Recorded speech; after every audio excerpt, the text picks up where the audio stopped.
Salut YouTube! Donc, partie 2 de mes réceptions littéraires de décembre à mars, donc à aujourd'hui.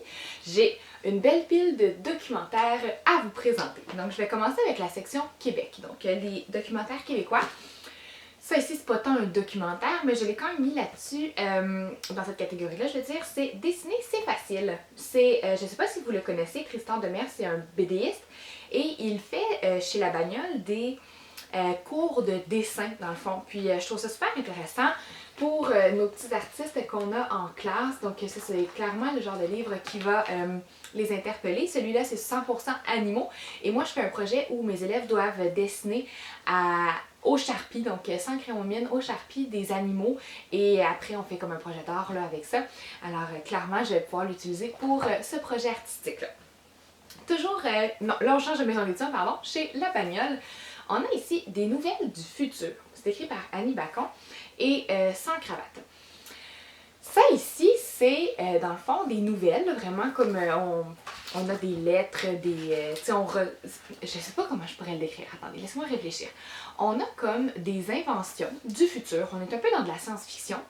Mais on est toujours très proche de la réalité. Donc, dans le fond, Annie Bacon s'est inspirée de la science pour inventer des objets ou inventer des situations qui pourraient se produire dans le futur, toujours très proche de la réalité. Puis ensuite, dans le fond, je vous explique, ici, on a comme une nouvelle.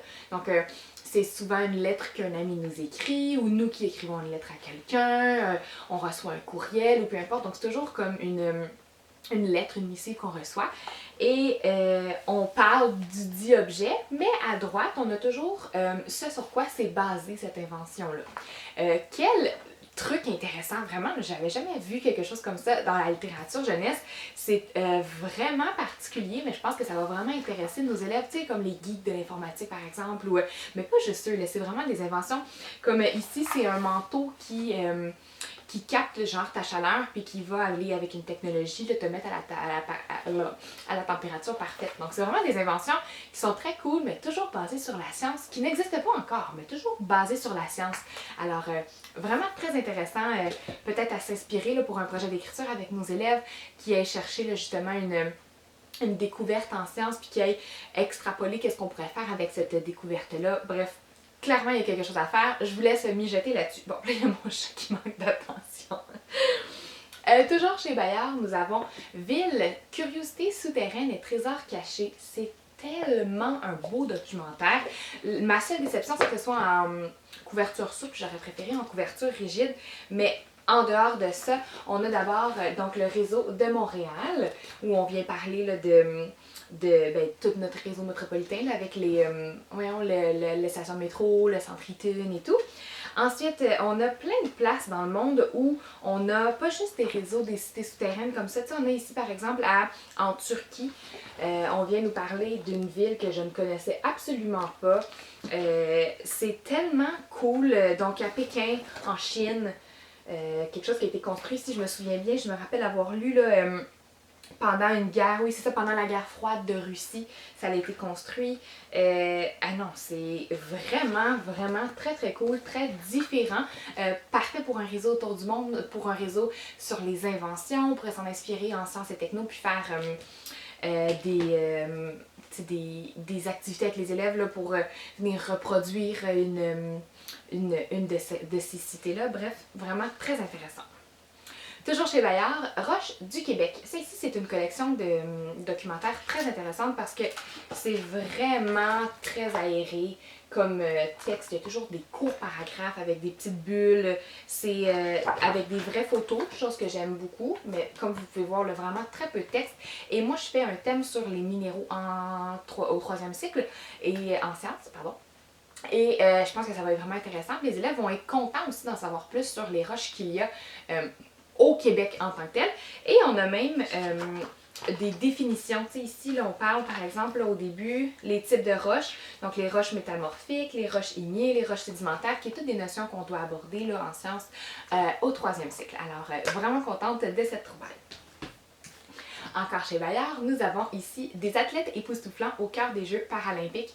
Alors, ben, le le titre le dit, on est dans un documentaire sur des athlètes paralympiques et on vient expliquer, c'est vraiment un hommage à leur persévérance, à leur courage, à leur force. C'est beau, beau, beau, c'est touchant par moment.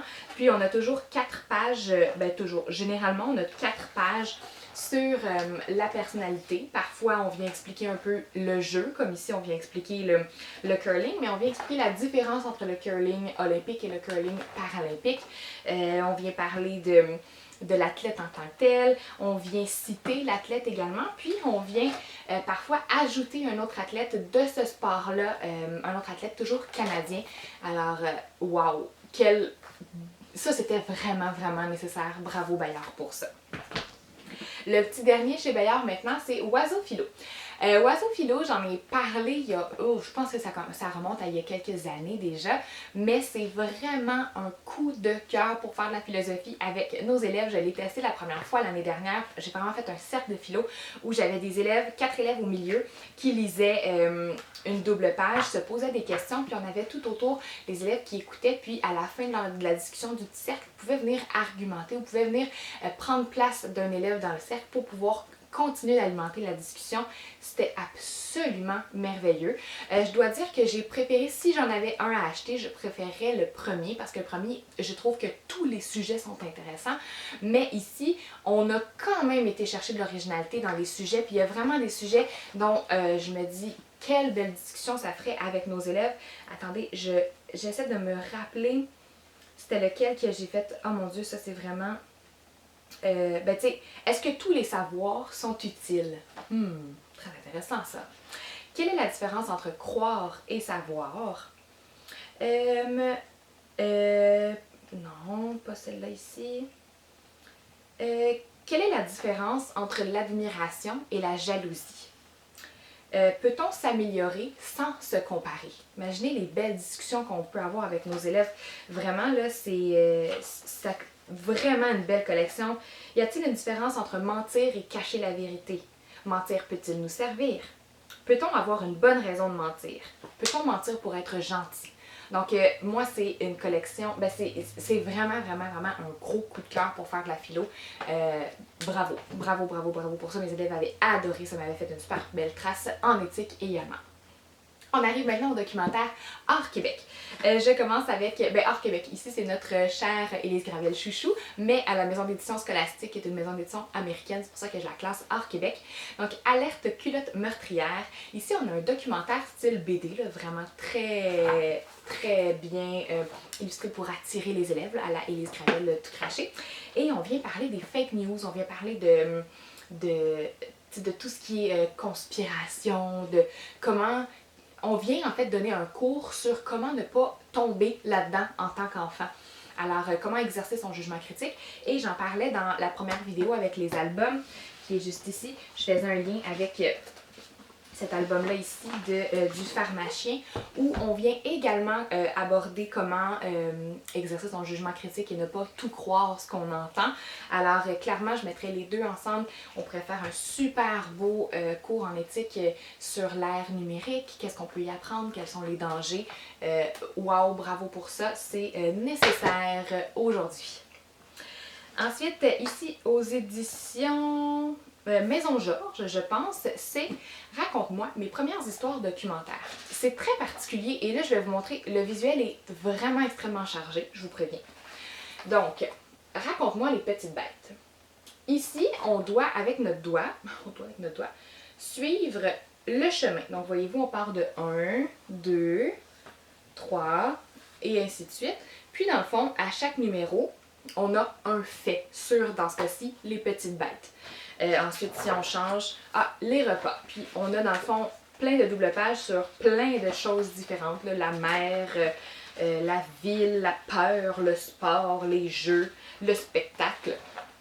C'est sûr que visuellement, ça m'a surprise. J'ai trouvé ça très chargé. Mais quand j'ai pris le temps avec mon doigt, moi aussi, je réalise que c'est vraiment minime là, les informations qu'on se fait donner. C'est des informations qui sont pertinentes, qui sont intéressantes aussi. C'est définitivement pour les petits, là, très très petits j'ai envie de dire. Et avec leurs doigts, là, ils vont s'amuser, puis ils vont pouvoir regarder autour du numéro 2. T'sais, nous, on peut lire la phrase et l'enfant peut venir observer les illustrations. Donc je pense que ça peut être intéressant peut-être avec la maternelle pour les faire pratiquer leur vocabulaire et tout. Le secret, la vie secrète de nos dents. Donc, chez Rue du Monde, on a avant ça celle des bobos et celle de l'hygiène. Non, je m'en rappelle plus l'autre. Bref, on en a un deuxième aussi en dehors des bobos. Et là, on a celui sur les dents.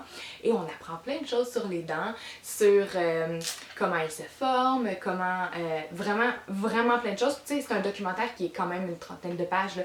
Au début, je me disais, comment on peut remplir 30 pages sur des dents? Eh bien, on remplit définitivement 30 pages sur les dents, à commencer sur les dents de lait. Je fais une petite parenthèse aussi pour les féliciter pour la représentation là, des personnages noirs là, dans le livre. Donc c'est toujours intéressant d'avoir des personnages qui sont autres que blancs dans la littérature jeunesse.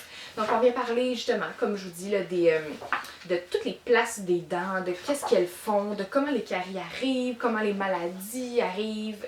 Ça c'était super intéressant. On a une section aussi sur la fée des dents partout dans le monde, comment on célèbre la perte des dents, mais vraiment partout dans le monde. Puis c'est étonnant comment on ne célèbre pas du tout de la même façon, chose qu'on dirait que je prenais pour acquis.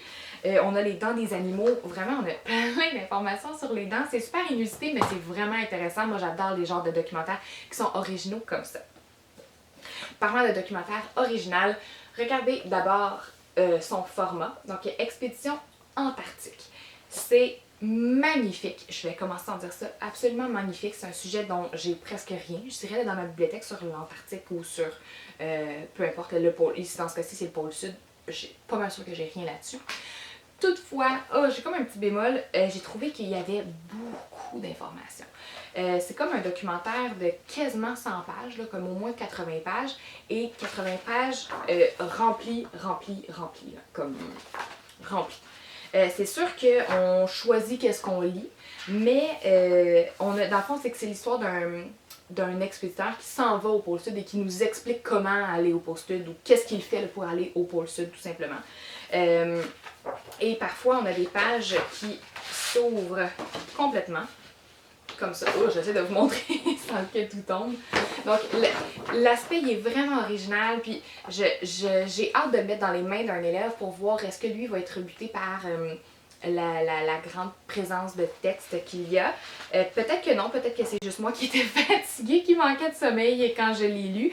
Mais ça a été ça, dans le fond, là, ma première impression. Parce que, tu sais, on parle là d'absolument tout. T'sais, on parle des vêtements des météorologues, des phénomènes météorologiques, de la découverte des motoneiges, nommer tous les sujets. Si on avait fait avec nos élèves là, une carte exploratoire sur qu'est-ce que tu connais sur l'Antarctique, qu'est-ce que tu aimerais savoir sur l'Antarctique, bien clairement, on répond à absolument tout avec ce documentaire-là. Ce qui est intéressant pour une chose, mais peut-être décourageant pour certains élèves, malheureusement.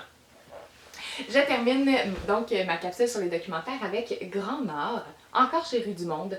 Grand Nord, c'est un documentaire animalier, donc c'est sûr que ça allait avoir mon étampe approuvée par Madame Annie parce que j'adore les documentaires animaliers. Mais là, je commence à en avoir tellement, tout ça ici, ce sont des documentaires animaliers.